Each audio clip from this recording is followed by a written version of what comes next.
Fenomena lubang-lubang aneh yang terbentuk di beberapa belahan bumi bisa jadi merupakan fenomena yang sangat menarik bagi wisatawan. Walaupun terbentuknya beberapa lubang ini memakan korban, tetap saja daya tariknya membuat orang-orang berkunjung untuk melihat fenomena ini. Di mana sajakah lubang-lubang aneh ini?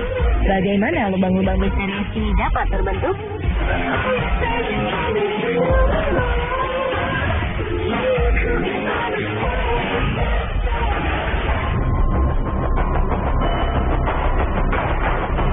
Sebenarnya, lubang besar ini memberi tanda-tanda sebelum kemunculannya. Ketika itu, para penghuni Guatemala City mendengar gemuruh aneh selama berminggu-minggu.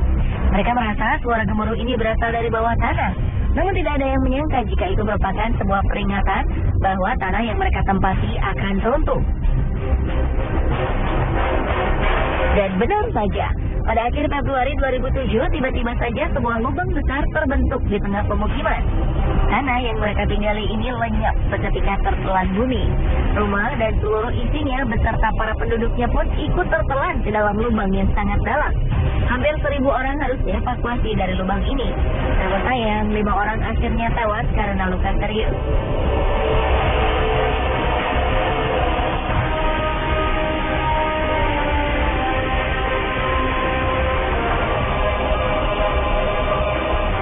Peristiwa serupa di kota yang sama terulang lagi pada 2010. Kali ini sebuah pabrik lenyap di telan bumi. Tidak ada korban jiwa dan korban luka-luka pada peristiwa ini, karena pabrik yang tertelan bumi ini merupakan pabrik utang yang telah lama tutup. Karena lubang ini diperkirakan bisa bertambah besar, penduduk di sekeliling lubang pun dianjurkan untuk pindah ke tempat yang lebih aman.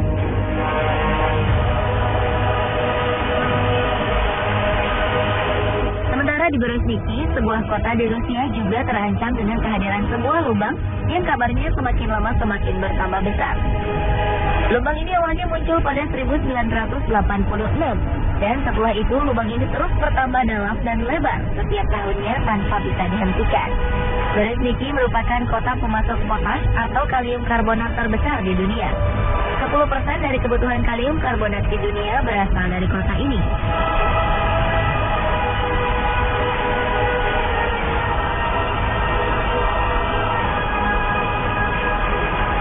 Dari segi ukuran lubang dan penyebabnya, lubang raksasa di Guatemala yang terbentuk di tahun 2007 memiliki kedalaman sekitar 100 meter. Polisi membuat garis pelarangan melintas lebar 450 meter untuk menghindari kecelakaan yang tidak diinginkan terjadi pada penduduk yang ingin melihat dasar lubang. Sementara lubang yang terbentuk pada tahun 2010 memiliki lebar 60 meter dengan kedalaman 100 meter. Penyebab dari kedua lubang ini adalah jalur pipa pembuangan yang dibuat secara tak beraturan. Peneliti menduga ada faktor lain yang menyebabkan lubang yang terbentuk pada 2010 terjadi. Selain saluran pipa air yang tidak teratur, dua bencana alam yang terjadi sebelumnya juga mempengaruhi amblasnya tanah. Ledakan gunung berapi Pacaya dan badai tropis Agatha yang terjadi selang 2 hari membuat tanah di Guatemala bergetar dan akhirnya membuat rongga-rongga dalam tanah bergeser. Hal ini menyebabkan tanah tidak mampu lagi menopang beban yang ada di atasnya. Inilah yang akhirnya membuat tanah amblas sampai sedalam 100 meter.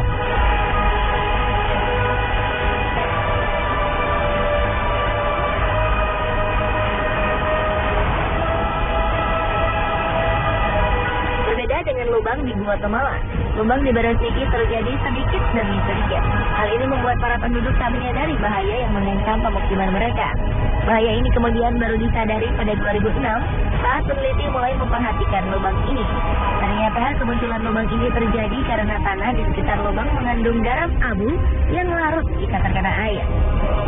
Lama-kelamaan kandungan garam yang larut ini akan menghilang dan membuat volume tanah menjadi berkurang sehingga membuat lubang yang besar. Pemerintah dan ilmuwan di Rusia akhirnya membuat peralatan yang dapat memantau perkembangan lubang setiap harinya, sambil terus mempelajari bagaimana menghentikan perkembangan lubang ini.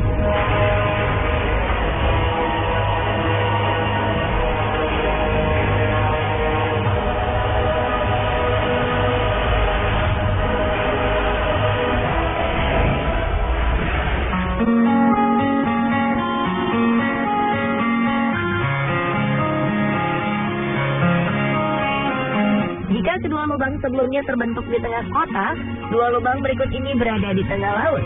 Lubang ini disebut blue hole karena pantulan cahaya dengan air yang dalam menyebabkan lubang ini berwarna biru jika dilihat dari permukaan air.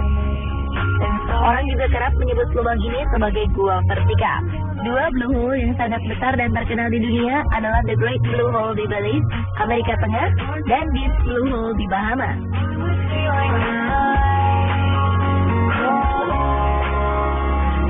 The Great Blue Hole merupakan blue hole terluas di dunia. Diameternya mencapai 400 meter dengan kedalaman sekitar 145 meter. Karang-karang atol yang terbentuk mengelilingi lubang ini membuat The Great Hole seperti sebuah mata jika dilihat dari ketinggian. Jika The Great Blue Hole merupakan lubang di tengah laut yang paling luas ukurannya, Deep Blue Hole merupakan blue hole yang paling dalam di dunia. Deep Blue Hole merupakan lubang curam dengan kedalaman mencapai 200 meter. Deep Blue Hole seolah menjadi sebuah lubang dasar laut yang tak berujung. Diameter lubang ini hanya 30 meter, jauh lebih sempit dari The Great Blue Hole. The Great Blue Hole dan Deep Blue Hole sama-sama terbentuk pada zaman es. Dulunya, kedua gunung ini merupakan gunung purba yang tertutup es. Ketika es mencair, permukaan air mulai naik dan menenggelamkan gua-gua ini. Pada Deep Blue Hole, air tersebut melarutkan batuan kapur yang menjadi dasar dari gua ini, sehingga kedalamannya bertambah hingga mencapai 200 meter.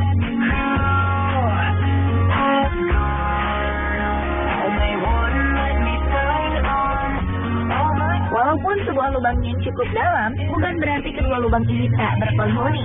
The Great Blue Hole merupakan tempat tinggal bagi beberapa jenis udang, anemon, ikan gobi neon, angelfish, dan butterfly fish. Jika penyelam beruntung, maka mereka akan menemukan beberapa jenis hiu melintas di lubang ini.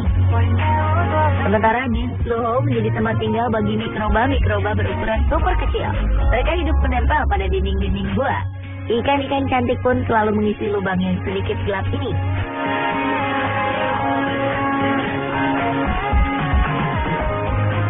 Jika berbicara tentang keindahan, jangan meragukan kedua blue hole ini.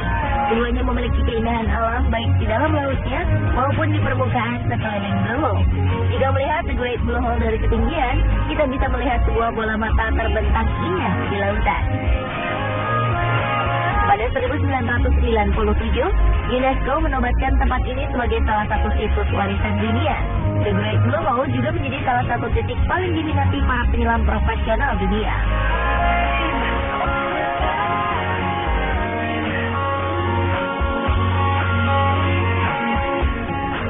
Deep Blue Hole juga tidak kalah indahnya dengan The Great Blue Hole. Blue Hole ini dikelilingi tebing batuan yang ditumbuhi tanaman hijau, sehingga para turis bisa menikmati keindahannya dari tepian pasir putih. Jika ingin menyelam, Anda dibebaskan untuk menyelam sedalam yang Anda mampu. Deep Blue Hole pernah menjadi lokasi menyelam saat kompetisi Piala Dunia Freediving 2012 berlangsung di Bahamas. Lubang ini juga menjadi target penyelam dunia asal Selandia Baru, William Trowbridge, untuk memecahkan rekor dunia menyelam tanpa alat bantu pernapasan. Dan ia berhasil menyelam sejauh 121 meter ke dasar laut di tempat menakjubkan ini.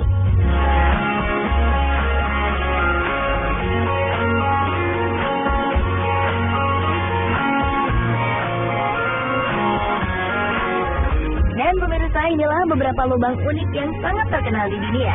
Menurut Anda, manakah yang paling unik?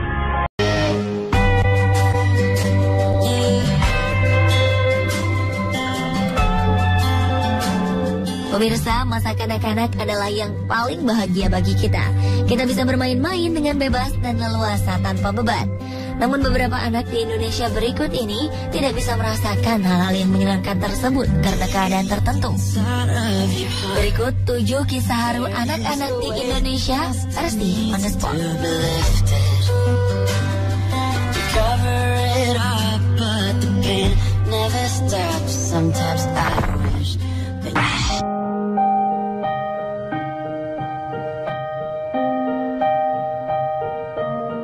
Usianya boleh masih sangat muda, yaitu sekitar 8 tahun.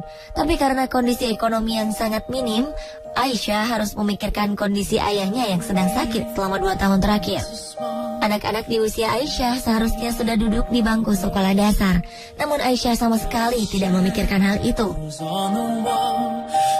Aisyah harus melewatkan kesehariannya dengan mengurus ayahnya yang terbaring lemah di beca, mulai dari memandikan hingga memberi makan. Ayah dan anak ini terpaksa menjadi gelandangan sejak ayah Aisyah menderita penyakit paru-paru akut, sehingga tidak bisa lagi mencari nafkah. Sementara sang ibu telah berpisah dengan ayahnya beberapa tahun sebelumnya. Hebatnya, mereka tidak pernah meminta-minta, namun kadang ada saja yang menaruh belas kasihan dan memberi mereka sedikit uang untuk bekal hidup. Dengan tubuhnya yang kecil, Aisyah mendorong beca ayahnya tak tentu arah. Mereka sering mampir di emperan Masjid Raya di Jalan Sisingamangaraja, Medan, Sumatera Utara. Karena ramai diberitakan media, bantuan dari pejabat kota Medan datang dan membawa ayahnya ke rumah sakit untuk mendapatkan perawatan. Aisyah pun lega karena pemerintah kota Medan berjanji membiayai pendidikan Aisyah sampai sekolah menengah atas. Kegembiraan Aisyah pun tidak dapat disembunyikan ketika dia mendapat seragam dan peralatan sekolah yang disumbangkan para warga yang simpati kepadanya.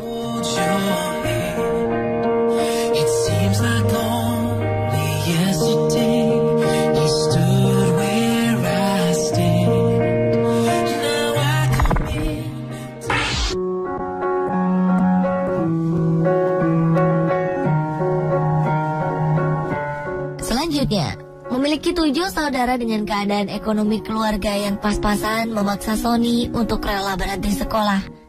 Anak ketiga dari 8 bersaudara ini memilih untuk menggembalakan bebek yang telah dipelajarinya sejak umur 5 tahun.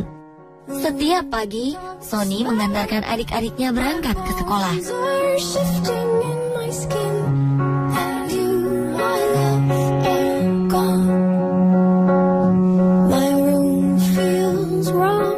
Setelah itu, Sony pun memulai pekerjaannya menggembalakan bebek. Bebek-bebek yang menjadi tanggung jawabnya ini harus selalu terjaga agar tidak tercerai-berai dan hilang. Dia menggiring kawanan bebek tersebut ke sawah bekas panen untuk mencari makanan, dan harus menjaga agar bebek-bebek ini tidak merusak sawah yang harus ditanami padi. Selepas menggembala bebek, Sony memanfaatkan waktunya untuk mengumpulkan tutut atau keong sawah yang banyak hidup di tengah lumpur. Keong ini akan dia jual untuk menambah penghasilannya.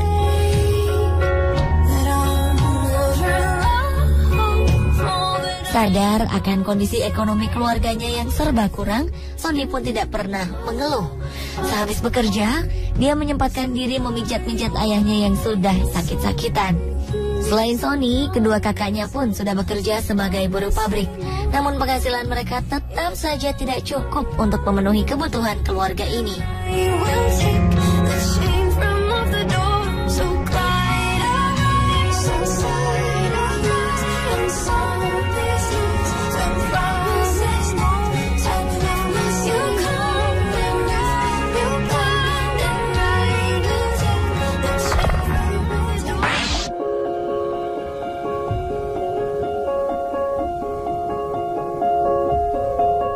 Menjadi sulung dari 5 bersaudara membuat Nanang merasa bertanggung jawab atas kehidupan keluarganya.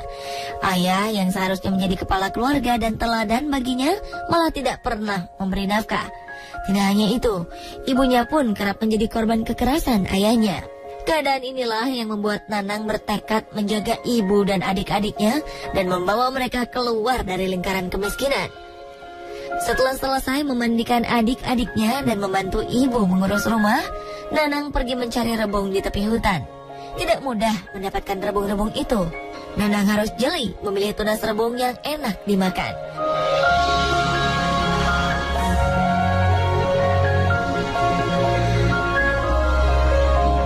Belum lagi Nanang harus berhadapan dengan sekawanan semut merah yang biasanya bersarang di bawah rimbunan bambu. Ketika rebung terkumpul, Nanang langsung mengupas rebung-rebung itu di hutan agar bulu-bulu gatal pada rebung terlepas dan tidak melukai kulit adik-adiknya.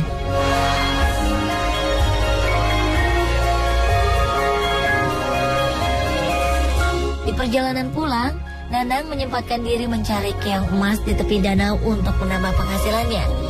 Di danau ini juga Nanang melepaskan penat dan memakan bekal makanannya yang berupa kepala nasi sisa kemarin.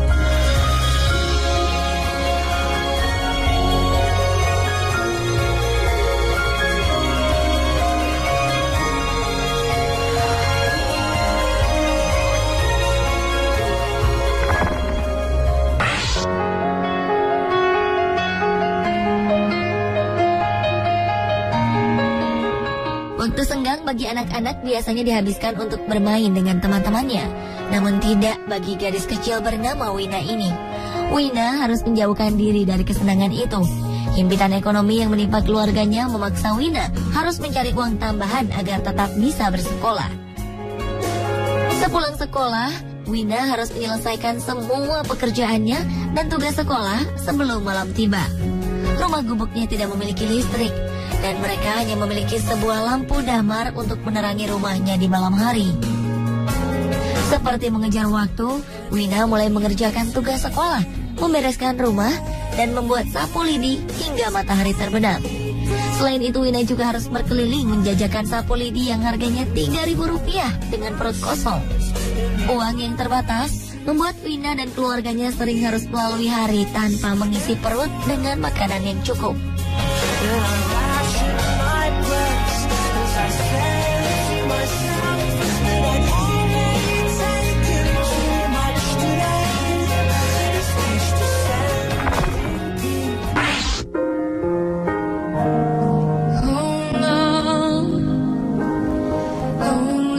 Kecil-kecil cabai rawit.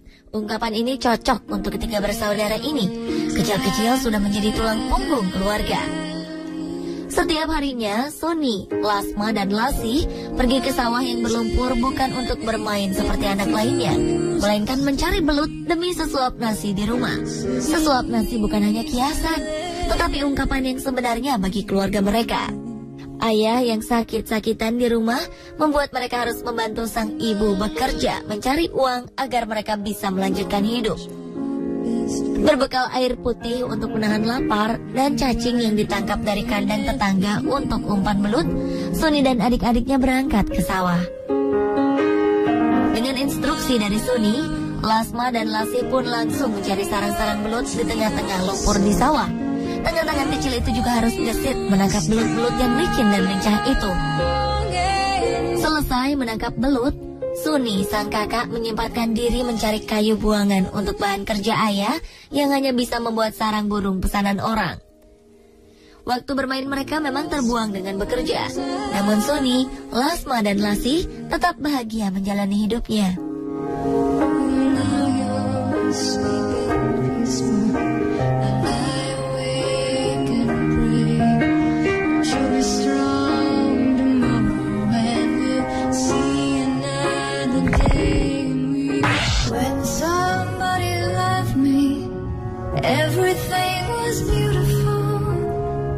Jika mendengar kisah hidup bocah bernama Lilis ini, siapapun mungkin tidak ingin menjalani hidup seperti yang dia alami.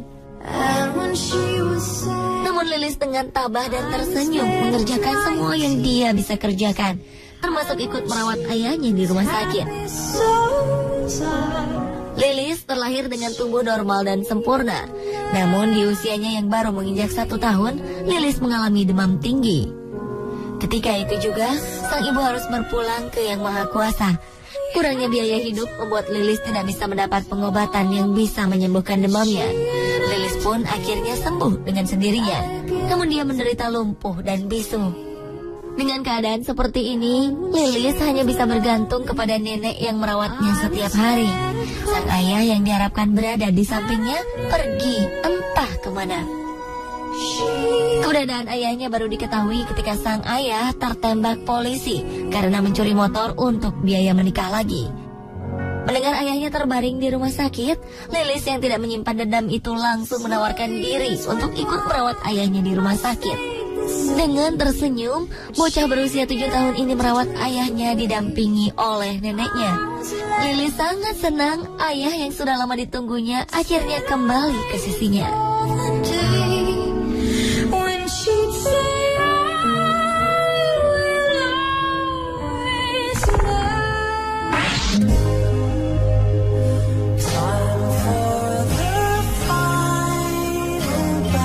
Jika memiliki niat untuk berusaha, apapun bisa dikerjakan untuk menyambung hidup. Mungkin inilah yang ada di benak Adriani ketika memutuskan untuk bekerja di pabrik pembuat meja untuk membaca Al-Quran. Di pabrik ini dialah satu-satunya anak perempuan yang menjadi pekerjanya. Lainnya adalah laki-laki. Meskipun perempuan, Adriani tetap mengerjakan apa yang dilakukan oleh rekan-rekan kerjanya, seperti mengamplas kayu jati berukir, memoles, dan membelitur hingga meja siap pakai. Pekerjaan ini memang bukan hal yang mudah dikerjakan. Ketika pertama kali mengerjakannya, Adriani sering mendapat komplain dari atasannya. Namun dengan usaha yang gigih selama 2 tahun, hasil kerjanya pun sudah bisa memuaskan pemilik usaha.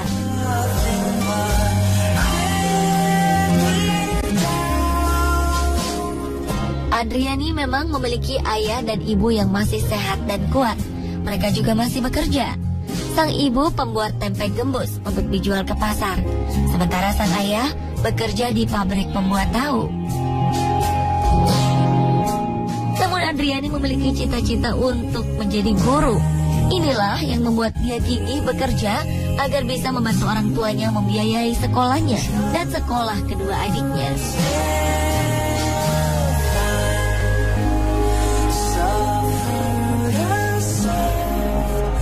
Pemirsa, itulah 7 kisah haru anak-anak di Indonesia. Semoga perjuangan mereka menjadi inspirasi Anda.